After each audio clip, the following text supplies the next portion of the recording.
paix à tous. Lecture du très saint évangile selon saint Matthieu. Gloire à toi, Seigneur. Gloire à toi. Soyons attentifs.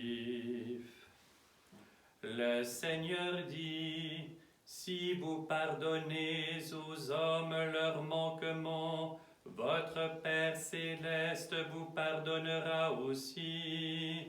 Mais si vous ne pardonnez pas aux hommes, votre Père ne vous pardonnera pas non plus vos manquements.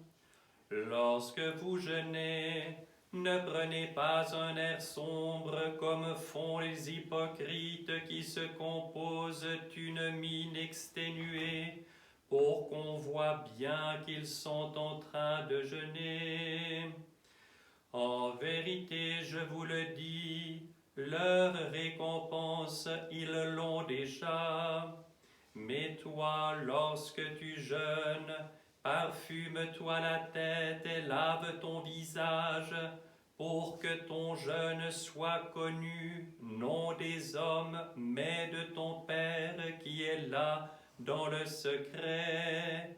Et ton Père qui voit dans le secret te le rendra au grand jour. N'amassez point de trésors sur la terre, où la teigne et la rouille détruisent, où les voleurs percent et dérobent. Amassez vos trésors dans le ciel, où ni la teigne ni la rouille ne détruisent, où ne percent ni ne dérobent les voleurs. Car là où est votre trésor, là aussi sera votre cœur. Gloire à toi, Seigneur. Gloire à toi.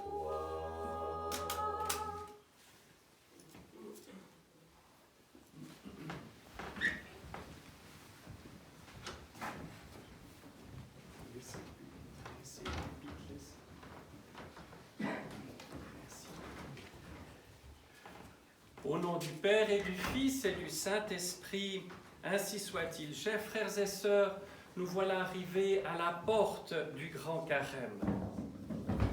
Et ce dimanche est appelé dimanche du pardon ou de l'expulsion d'Adam ou du paradis perdu. Il est fait en mémoire, en effet, d'Adam, notre premier père, et des conséquences de sa chute, des conséquences que cela a eues pour lui. Et évidemment, en Adam, nous sommes tous concernés. Mais nous pourrions en rester là, voir la personne d'Adam, voir sa chute et nous dire nous sommes à jamais perdus. Et c'est pour cela que l'Église nous place cette commémoration aujourd'hui, pour que nous nous rappelions bien que Dieu, dans sa prescience, savait bien tout ce qui allait arriver et avait réservé pour l'être humain un sort extraordinaire dans le nouvel Adam qu'est le Christ. Mais aux portes du Carême, la figure d'Adam est importante pour que nous réalisions en nous-mêmes à la fois la grâce, la joie et la lumière d'avoir eu l'expérience de vivre unis au Seigneur Dieu, et en même temps cette expérience que tout être humain a de son état de chute, de cette nostalgie, de cette communion avec Dieu et de ce désir ardent d'y retourner.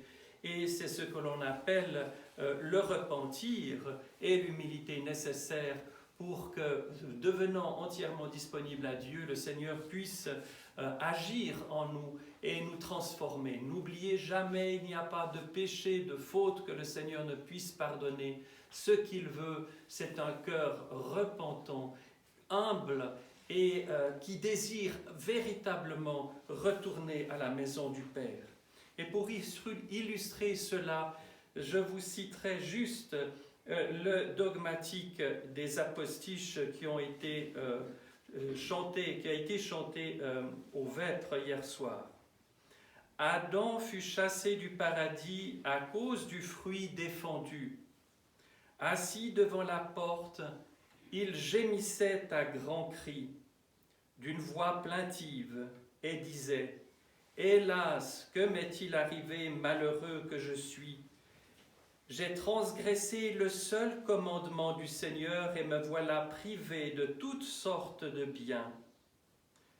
Paradis si délectable qui pour moi fut planté et qu'Ève fit fermer, supplie ton Créateur, qui est aussi le mien, de me combler de tes fleurs. » Et le Sauveur lui répondit, « Je ne veux pas détruire ma création, mais je veux qu'elle soit sauvée et marche vers la connaissance de la vérité, car je ne rejette pas celui qui vient à moi. » Et voilà résumé tout le travail qui va être le nôtre durant le Grand Carême. Et évidemment, dans cette chose-là, nous avons quelque chose d'important qui est celui du pardon. Voilà pourquoi on appelle ce dimanche le dimanche du pardon également.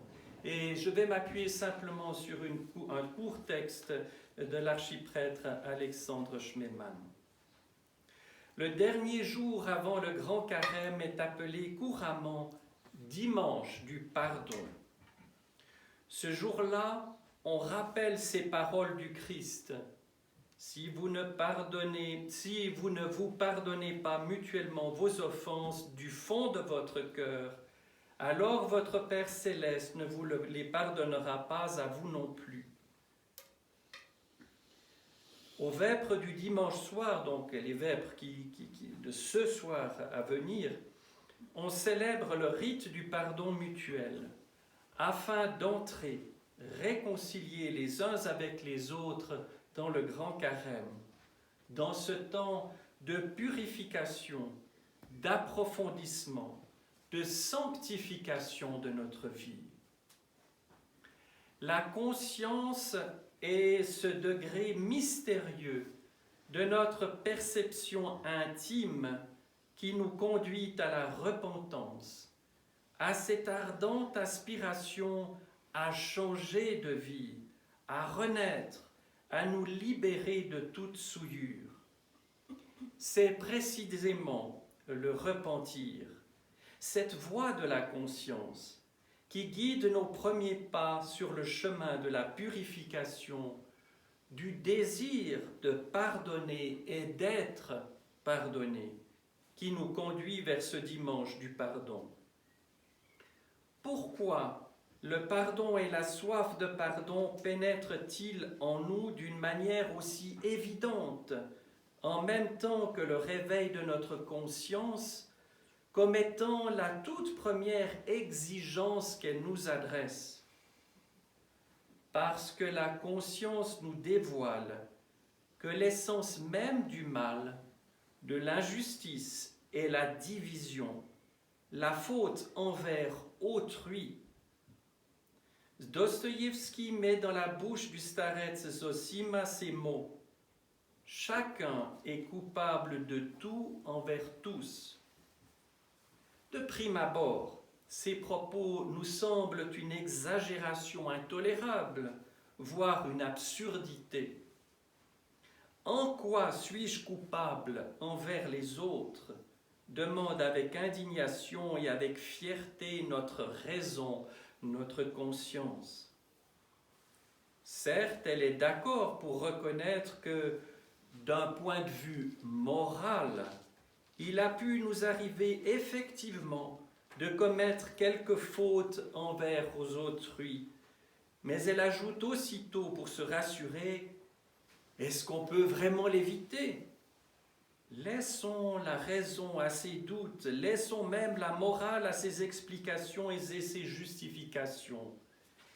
Écoutons notre conscience là où, au très fond de nous-mêmes, une voix paisible mais ferme nous dit sans merci: tu es coupable. Mais où se manifeste ma faute ? non point uniquement dans les offenses ou les disputes effectivement inévitables, ni dans les altercations superficielles ou les agacements pour des vétilles. Non. Cette faute qui est devenue soudain pour moi si évidente est ailleurs. Elle réside dans ma propre vie, pétrie d'égoïsme, en d'autres termes, focalisée sur ma propre personne, coupée des autres, que j'ai tout simplement instrumentalisée. Même lorsque nous aimons, ce sentiment est vicié, dénaturé de l'intérieur par notre égocentrisme, comme si nous voulions accaparer seulement pour nous-mêmes, à travers cet amour, l'être que nous chérissons. Seule la conscience nous représente soudain, avec une clarté implacable, l'univers tout entier comme une lutte de tous contre tous, régie par le principe d'autodéfense permanent qui implique aussi l'offensive. Le monde est une arène où chacun, tel un animal, livre contre tous un combat pour sa survie. Nous pensons que ce sont les autres qui sont hostiles, qui haïssent, qui versent le sang. Les États, les peuples, les gouvernements. Mais regardons en nous-mêmes et nous y trouverons la source première à cette division. De ce combat de chacun contre tous, dans lequel nous dilapidons notre vie. C'est seulement après en avoir pris conscience que nous commençons à entendre résonner au fond de nous cette vérité proférée par Dostoïevski. Chacun est coupable de tout envers tous, qui fait écho aux propos de saint Séraphin de Sarov. Sauve-toi, toi-même, et autour de toi seront sauvés des milliers d'hommes. Sauve-toi. Cela signifie avant tout, sauve-toi de cet asservissement originel à la division, de cet éloignement intérieur de la vie et des hommes, de cet état de lutte connu ou ignoré dans lequel nous nous trouvons. Pardonner et être pardonné. C'est justement se détourner de la division, de la haine, de la séparation pour aller vers l'unité, vers l'amour, vers la solidarité. Car il n'est pas facile de pardonner. Nous disons souvent, cessons de prêter attention aux défauts des autres, ou bien pire encore, ne nous mêlons pas de ce qu'ils font. Mais n'est-ce pas de l'indifférence, du mépris, du cynisme? Seul peut pardonner et être pardonné celui qui, soudainement, de toutes ses forces, a pris conscience de l'effrayante absence d'amour dans le monde, de la tristesse insondable, de la solitude à laquelle s'est voué lui-même l'homme, prisonnier de son orgueil et de son égoïsme. Voilà tout ce qui est exprimé, tout ce qui résonne dans la prière que l'Église adresse en ce dimanche du pardon. Ne détourne pas ta face de ton serviteur, car je suis affligé. Elle est là, cette radieuse tristesse, et c'est grâce à elle seule que nous comprenons enfin l'origine, l'essence et la puissance du mal. Cette froideur des cœurs, le tarissement de l'amour, le triomphe de l'orgueil solitaire et voué à l'isolement qui règne dans le monde. Prier pour le pardon, avoir soif de pardon, comme un petit enfant fautif devant sa mère, aspire avec angoisse au paradis perdu et à l'amour. De même, chacun de nous saura que, à partir de ce mouvement de l'âme, de cet attendrissement du cœur, de cette soif de réconciliation, commence en nous l'anéantissement du mal. C'est pourquoi, même si aujourd'hui cela nous paraît éloigné de notre vie indifférente et cruelle, ce n'est que grâce à la fermeté de notre conscience, dans la soif de pardon, dans cette conversion de l'âme, que commence notre véritable renaissance spirituelle. Aucune forme de collectivisme imposé de force non seulement ne pourrait vaincre ce mal, mais elle ne ferait au contraire que renforcer la solitude de chacun. Au nom du Père et du Fils et du Saint-Esprit, ainsi soit-il.